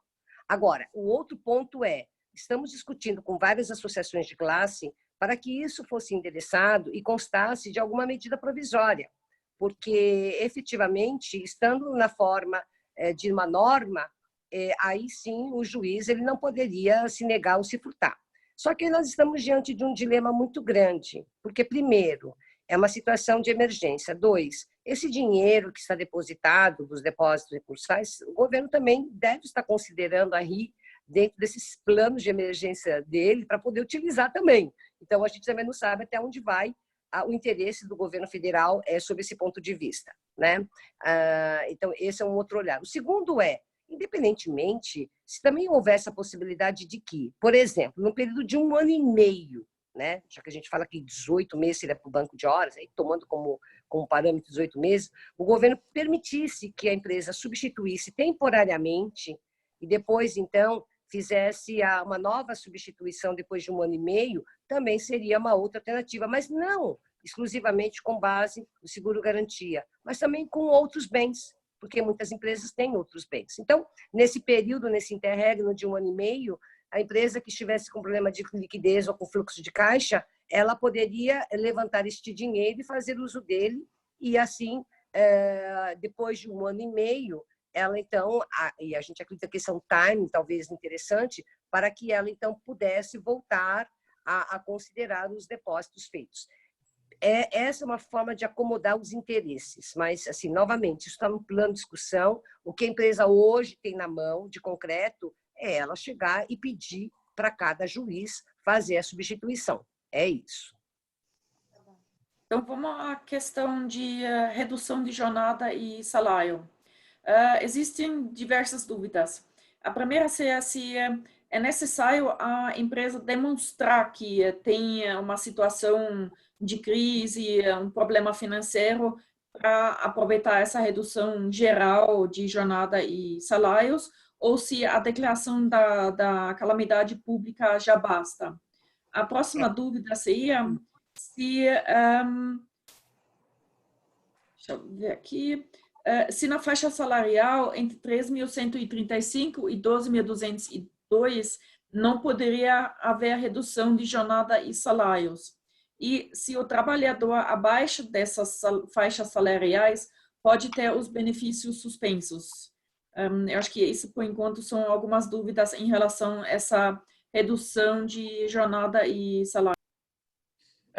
Eu acho que assim, é importante a gente destacar que todas aquelas questões que a gente levantou sobre suspensão de contrato de trabalho, redução de salário, redução de jornada, de acordo com condições de salário, todos são hipóteses, né? Então, isso é o que foi levantado supostamente pela mídia, que pode ser que conste da próxima medida provisória. Então, todas aquelas questões não são aplicáveis agora, são hipóteses, são situações levantadas pela mídia de que podem efetivamente constar dessa futura medida provisória. Tá? Acho que esse é um primeiro ponto, porque algumas perguntas acabaram sendo direcionadas nesse sentido, como se aquilo já fosse algo que já estivesse valendo e não está. Tá?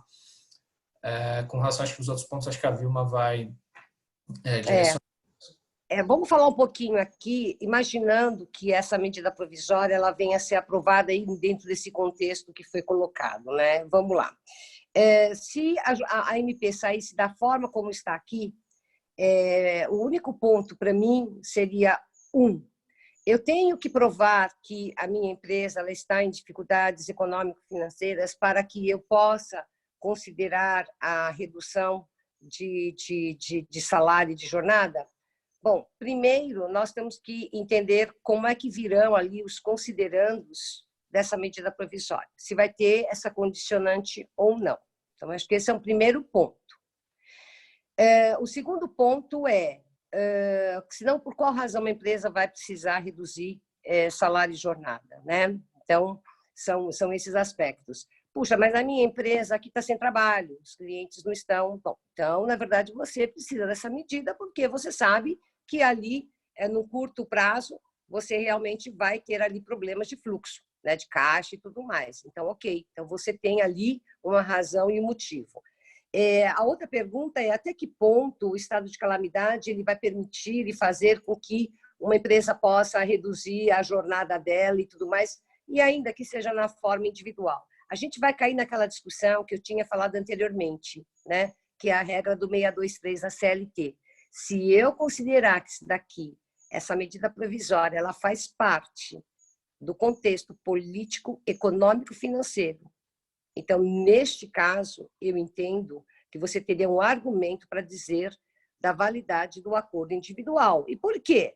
Porque o 623 ele diz que é nulo o acordo coletivo que contraria a norma de político, econômico e financeiro. Então, esse é um ponto que eu acho que, sob o ponto de vista jurídico, a gente vai ter muitas discussões, elas serão judicializadas certamente. Agora, uma coisa que as empresas têm que entender é o seguinte: a força maior por si, ela não justifica que, novamente, que qualquer empresa fala, olha, por causa da força maior, então eu farei isso. Porque a pergunta que virá é: a sua empresa, qual é o prejuízo que ela está sofrendo? Qual é a intempérie que ela está sofrendo por conta do coronavírus? Se a sua empresa, uma empresa que está produzindo normalmente, por exemplo, atividade essencial, os trabalhadores estão trabalhando, não tem problema na demanda dos produtos, não tem problema de insumo, né? E está recebendo o dinheiro dos seus clientes ou em relação aos consumidores, então, evidentemente, que você não tem nenhum problema financeiro nesse sentido. E o artigo 501 e seguintes da CLT, que trata da força maior, ele é muito interessante, porque ele coloca ali como um prisma o fato de que você tem que ter um contexto econômico financeiro. Então, se alguém quiser fazer uso dos dispositivos do 501, seja para uma redução, e aí redução a gente está vendo que virá nessa própria medida provisória também, seja para efeito da rescisão do contrato de trabalho, né, para pagar metade da rescisão, etc., para que uma empresa ela possa se beneficiar dos dispositivos do 501 e seguintes, é necessário que ela tenha essa prova. Porque se ela não tiver e ela mandar pessoas embora, o próprio dispositivo do artigo 504 que fala que você tem que reintegrar esses empregados. Aí não tem nada a ver com negociação prévia com o sindicato ou não, entendeu? Que é aquela discussão que a gente estava tendo por conta da reforma. Aí é uma questão simplesmente de eu estou dentro desse contexto ou não. Então, a minha recomendação é que as empresas, ao fazerem essas avaliações, ou se elas imaginarem ou pensarem em utilizar de determinadas formas ou de redução ou de rescisão, né, ou a demissão propriamente dita, que elas realmente façam uma análise bastante realista, porque não é simplesmente falar, olha, a gente tem aqui uma força maior legal, então com base nela eu faço. Necessariamente não, necessariamente não. Nos planos econômicos, nós quisemos que o governo pagasse a dívida dos planos, porque quem editou o ato do plano econômico foi o governo federal. E tem um dispositivo da CLT que diz que o governo paga a rescisão, por exemplo, a indenização do empregado. Nós não ganhamos um processo, gente, nenhum processo na época. E se você sabe qual foi a decisão da Justiça do Trabalho em relação aos planos econômicos, bom, as empresas continuaram vivas. A questão já não era mais nem prejuízo ou não.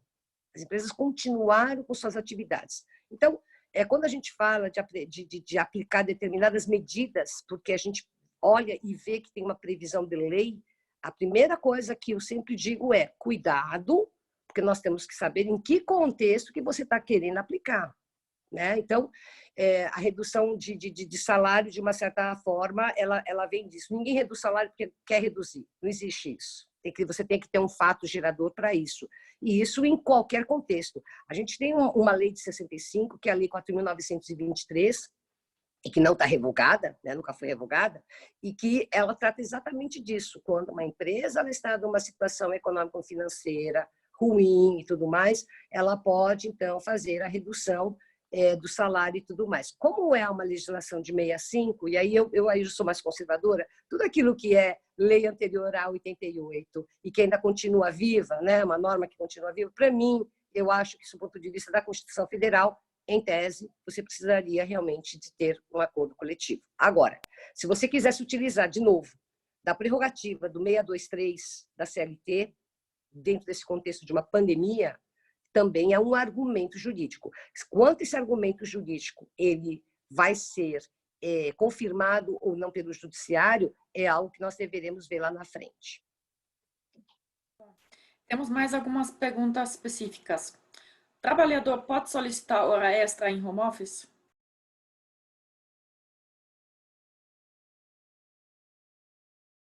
Como é que é? Se o trabalhador Pode solicitar hora extra enquanto ele está em home office ou de teletrabalho?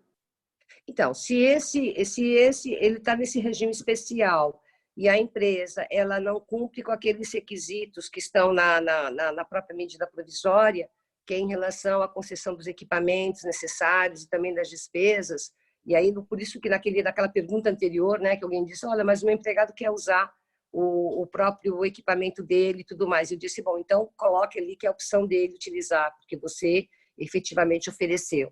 É uma forma de você considerar. Se não for essa hipótese e esse empregado ele já está sujeito a controle de horas e ele vai ser colocado em home office, aí efetivamente vai ser considerado como uma pessoa sujeita a receber hora extra. E especialmente, especialmente se você tiver como ter a prova de que você conseguia controlar as horas de trabalho dele, né? É isso que eu ia dizer. Nesse caso, quando você tem mecanismo de controlar jornada e meio que você também, como empregador, assegurar para que não tenha hora extra, isso pode ser uma medida para controlar essas horas extras? Porque olha uma situação, eu, empresa, não dei o equipamento de trabalho, eu, empresa, não paguei a despesa do empregado, esse empregado ele está sujeito a controle de horário e tudo mais. Então, isso significa dizer que esse empregado, o empregador tem um sistema de controle de jornada. Então, o empregador tem a prova de que ele não fez hora extra. Agora, se ele fizer hora extra, você sequer cumpre os requisitos em relação a considerar esse regime especial, então, evidentemente que em havendo prova, você paga, né? Ou então em havendo hora extra, porque pode ser que não tenha, né? Mesmo não sendo cumpridos os requisitos, mas não exista a realização efetiva da hora extra. Tá bom.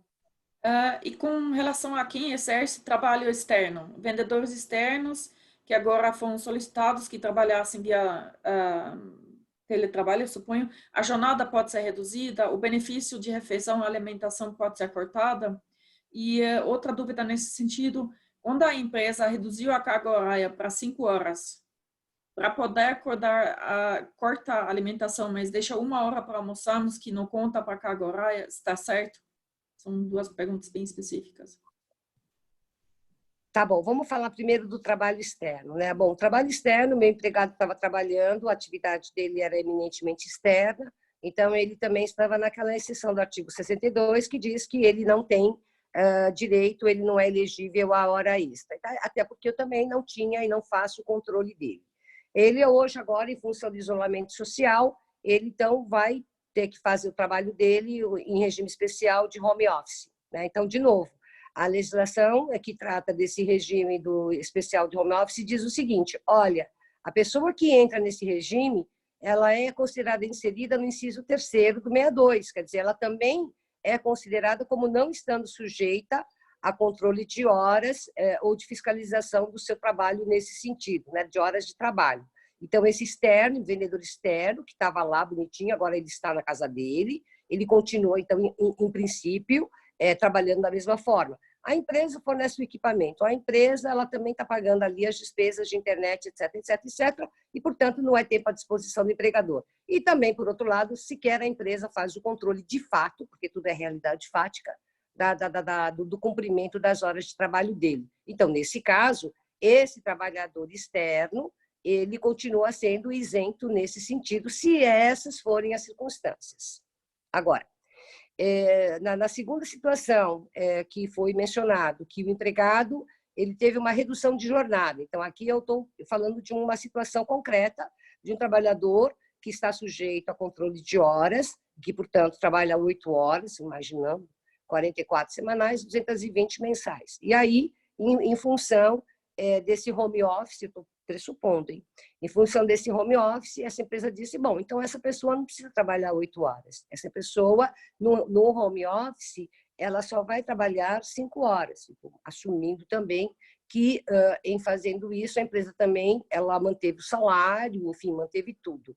Em relação a essas 5 horas de trabalho diárias, com relação a 1 hora da refeição, é a empresa que tem que definir, né? Se forem 5 horas de trabalho, é como 8. O horário do intervalo não se computa nesse sentido, né? Então, se forem 5 horas de trabalho, então aquela efetivamente é que nesse caso ele não faz até 6 horas ele só tem 15 minutos, né? Não é 1 hora. Então, nesse sentido, esse intervalo ele fica fora de qualquer jeito. A próxima pergunta se refere aos acordos coletivos. A questão da prorrogação do acordo coletivo aplica-se também à convenção coletiva? Poderíamos, então, suspender também a aplicação do índice de reajuste por data base? Nesse caso da pergunta, a convenção coletiva vence em maio de 2020. Eu acho que é uma pergunta que interessa a todos aqui. O dispositivo da medida provisória, ele fala o seguinte, né, no seu artigo 30, os acordos e as convenções coletivos vencidos ou vincendos no prazo de 180 dias, contado da data da vigência desta medida, poderão ser prorrogados a critério do empregador. Então, veja que aqui incluíram-se também as convenções coletivas. Agora, o quanto que essa prorrogação ela é legal ou ela não é legal nesse sentido, e outra, ficando sujeita a apenas um dos atores sociais, que é o empregador, esse vai ser um ponto de discussão, né, em relação a isso. Eu não sei o quanto, sob o ponto de vista de aplicação do 623, a gente poderia considerar, inclusive, a validade desse dispositivo, porque uma lei prevê, olha, ficam ali prorrogados acordos e convenções, tá bom? Pronto, é uma lei que diz isso. Agora, a critério do empregador, Eu acho que isso assim representa uma violação, mas eu acho que a gente tem em tese um argumento aí para sustentar. Não acho muito forte na parte específica que fala que fica a critério do empregador. Se fosse só prorrogados, se parasse ali pelo prazo de 90 dias, sem colocar aqui a expressão a critério do empregador, eu acho que você poderia considerar. Por outro lado, gente, se também esses acordos e convenções também eles forem prejudiciais para os empregadores, de novo, você vai usar o 623 para tentar tornar nula, né, as normas desses acordos ou dessas convenções. Então, esse é um ponto aí que eu acho que nós teremos bastante discussões. O empregador que aplicar isso, se eu sou empregador, eu prefiro ter ali a concordância do sindicato, né? Até porque a gente imagina que um acordo que foi fechado em uma convenção, porque ela é boa para o trabalhador, né? Dúvida rápido. No decreto legislativo número 6, foi decretada a ocorrência do estado de calamidade pública, com efeitos até 31/12 de 2020. Então, podemos concluir que a validade do estado de calamidade pública, por enquanto, é 31/12 de 2020? Olha, eu entendo que não, porque assim, e esse é um ponto, muito bom ponto quem fez essa pergunta, porque é verdade. Há uma previsão, sob o ponto de vista de até onde perdurariam. Só que antes do estado de calamidade pública, a gente tem um estado de emergência nacional e internacional de saúde. O que causou a calamidade pública foi esse estado de emergência, né? Então, vamos lá. Fato gerador 1, estado de emergência, declaração dela. Depois, consequência dela, a calamidade pública, né? E quando a gente fala da questão do isolamento e dessas condições de medidas restritivas, ela vai depender muito da declaração do governo, no sentido de dizer se a população, a sociedade, ela está ainda sujeita ou não a um contágio. Então, para mim, não voga a decretação essa data, porque essa data ela deve ter sido considerada para o efeito de você considerar a exceção, se o ponto de vista da lei de responsabilidade fiscal. E os efeitos dos dinheiros envolvidos, né, nessa não observância à lei de responsabilidade fiscal. Agora, com relação ao estado do isolamento social, ao estado relacionado com as outras medidas de restrições, como, né, locomoção, aglomeração, etc., eu entendo que isso é declaração de saúde. Então, para mim, vai depender muito do governo considerar que seria em relação em relação a uma declaração do Ministério da Saúde, né? Enfim, do próprio governo, porque, novamente, a gente está nessa situação por conta de um vírus, né, gente? Enquanto esse vírus estiver por aí. Então, para mim, não faz muito sentido falar que perdura porque tem uma lei falando, olha, até 31 de dezembro. Pode ser que em 4, 5 meses a gente já voltou ao normal, né?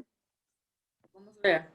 Uma empresa que não está com diminuição de demanda pode aderir ao adiamento de 1/3 de férias e FGTS de acordo com a medida provisória?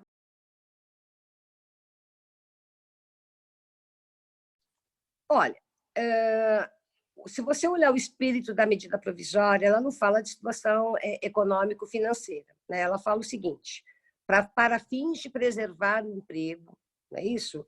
Para fins de possibilitar a continuidade das atividades empresariais, considerando o estado a declaração da calamidade pública e, portanto, da decretação de força maior, o governo vai e adota essas medidas de emergência. Se há uma empresa que ela está em bom estado financeiro e tudo mais, etc., e ela quiser fazer uso dessa medida, eu não vejo nenhum impeditivo, né? Logicamente, aí, guardadas as devidas proporções, né? Aquela frase famosa, né? Naquilo que couber e que não cause muito questionamento, porque uma empresa como essa, tentar fazer uma redução de salário, por exemplo, de novo, a não ser que hoje, neste momento, ela entenda que o raio-x dela financeiro está bom, mas ela sabe que daqui a 4 meses, 5 meses, ela vai sofrer um impacto também. Então, evidentemente que se ela adota uma medida é porque ela está buscando preservar e dar continuidade, é isso. Nesse sentido, o empregador que já reduziu a jornada de trabalho inicialmente, ele pode reduzir também o salário? Eu entendo que, posteriormente a essa medida de reduzir a jornada, depois ele pode reduzir também o salário, e assim como também o benefício de alimentação? O empregador, quando ele reduz a jornada, é porque ele não tem serviço, não tem trabalho para dar para o trabalhador, né? Porque senão, qual a razão para você reduzir a jornada de trabalho, que é o trabalho, né?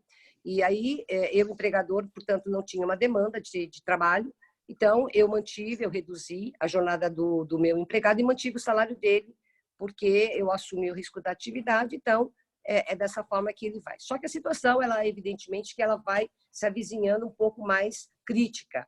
Então eu começo a ter necessidade de também, eu não só continuo com a falta de demanda, né, de trabalho, como também eu tenho também uma questão financeira. Então você pode evidentemente buscar a redução salarial nesse sentido.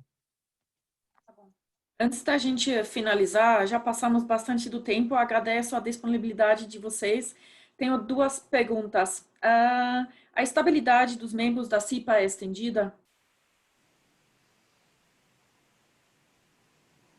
Bom, vamos lá. CIPA, para mim, a NR5, quando ela trata da CIPA e o encerramento da CIPA, vejam vocês que até quando uma empresa encerra as atividades, a CIPA continua a existir até o fim, né? Se uma empresa ela constitui a CIPA e ela tem uma gestão que está agora em pleno mandato e ela é uma empresa de 1.000 empregados, ela dispensa 500. Muda a CIPA? Não muda nada.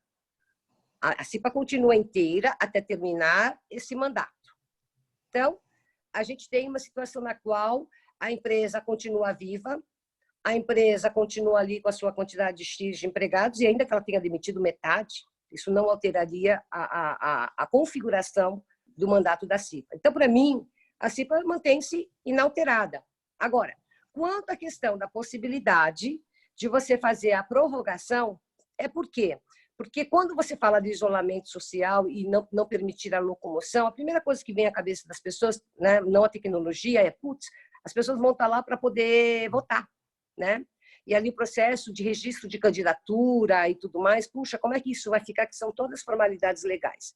E como a convocação das eleições pela NR5 é ato do empregador, então a lei vem e diz, olha, terminando essa gestão dessa CIPA, que está agora em vigor, ela fica prorrogada. A lei, ela está prorrogando.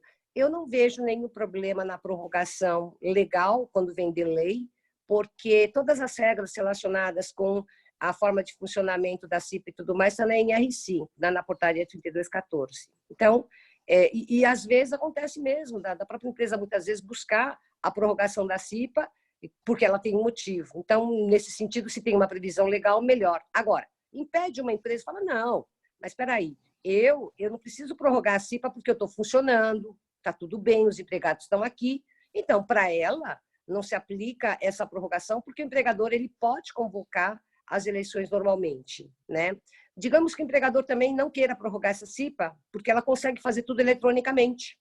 Então, basta que a CIPA ela se reúna, faça uma reunião extraordinária dos atuais membros para dizer que o empregador fará a respectiva convocação e que todos os procedimentos eles serão feitos de uma forma eletrônica e tudo mais. Então, o empregador vai, faz a convocação, e aí vem a comissão eleitoral, e nessa comissão eleitoral eles se reúnem, fazem uma ata e colocam ali nessa ata de que modo que se processarão as eleições dentro do contexto decorrente do isolamento social determinado pelo governo.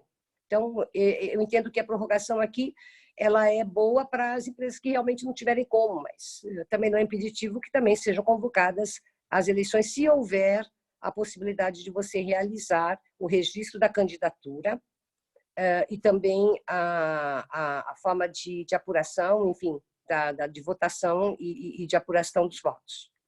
Tá bom.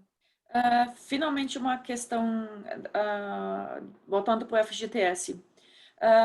Tem essa opção de parcelar diluir os pagamentos, o que acontece em caso de rescisão? Nesse caso, a empresa deverá recolher o valor devido total do colaborador que é desligado, ou existe a possibilidade de aderir a essas medidas de parcelamento e postergamento do pagamento? Bom, a própria MP ela prevê essa situação específica, tá? Então, ela deixa claro que na hipótese de rescisão do contrato de trabalho, o empregador tem que pagar todo o valor no ato junto com as verbas rescisórias, tá? Então, não há possibilidade efetivamente de você postergar esses valores da rescisão ou dessa diluição do valor do FGTS no caso dos empregados desligados. Ok, perfeito. Então, eu gostaria de agradecer novamente. Oi, Cláudia. Oi, Cláudia. Só queria finalizar aqui o nosso chat aqui, nosso webinar, só com uma ponderação. Muitas empresas, elas estão buscando postergar tributos. E nós estamos sabendo que muitos órgãos e autoridades, eles estão condicionando a manutenção dos empregos. Então, para as empresas que estiverem participando deste webinar, e que estejam pensadas a inserção ou a implementação de algumas das alternativas aqui, a gente só pede para que vocês tomem cuidado, para vocês olharem se as suas empresas elas já se inseriram para postularem alguns regimes especiais para postergação de tributos, etc., porque nós estamos vendo que as autoridades elas estão condicionando a manutenção de emprego. Eu não vi ainda nenhuma decisão determinando que sejam pagos os salários, porque se houver uma determinação judicial do tipo, olha, eu postergo o teu tributo, mas eu condiciono que você mantenha emprego e salário, então se essa empresa já estava imaginando ou pensando em adotar uma medida aqui de uma suspensão, sem salário, ou enfim, que pudesse trazer também um fôlego para ela, eu só peço a gentileza para que vocês nunca deixem de discutir isso do ponto de vista do financeiro fiscal, tá? Tá bom. Eu acho que é um posicionamento super importante e, nesse sentido, também já gostaria de alertar para os nossos próximos webinars, que vai ter webinars sobre as questões tributárias e financeiros. Nós vamos ter um sobre aspectos contratuais e nós temos uma página dedicada da Câmara a todas as perguntas, questionamentos que podem surgir durante a pandemia. Então, nós temos juntado todos os materiais, todas as instituições onde vocês possam achar respostas. Juntamos nesse site do coronavírus, do Covid-19, e eu gostaria de agradecer novamente muito a presença, a disponibilidade, as respostas, a expertise da doutora Wilma e do doutor Rafael. E gostaria também de agradecer a atenção de todos vocês. Foi uma experiência nova também para mim, ainda está sendo, de falar por um espaço vazio, tipo um vácuo. Se vocês tiverem ainda perguntas, dúvidas, sugestões, por favor, entrem em contato conosco. Os contatos estão aqui. Pode ser via e-mail, por e-mail para a equipe da Nina. E gostaria de agradecer novamente a atenção de todos. Estamos aqui e esperamos que essa crise passe logo e que talvez o bom senso, a conversa entre empregador e empregado, um acordo individual, sempre pensando no que significa para os dois lados. Eu acho que isso nos leva sempre a um caminho melhor, um resultado melhor nesse sentido. Então, nesse sentido, gostaria de repassar só rapidamente a palavra para a Vilma e para o Rafael, para se despedir de vocês, e obrigada a todos. Para nós, sempre é um imenso prazer nós colaborarmos com todas as entidades, somente as entidades que elas estão realmente preocupadas em buscar o melhor para os seus associados. Eu acho que nós estamos vivendo um momento que, se nós não tivermos espírito de colaboração, realmente nós não estaremos buscando o melhor para nós todos. Então, para nós é um prazer e, em sendo repetido aqui o convite, podem ter a certeza absoluta que estaremos aqui com o maior prazer para servir vocês. Um abraço. Bom, faço minhas as palavras da Vilma, agradeço aí a todos pelo tempo de nos ouvir. Hoje em dia, nosso maior ativo é o tempo, né?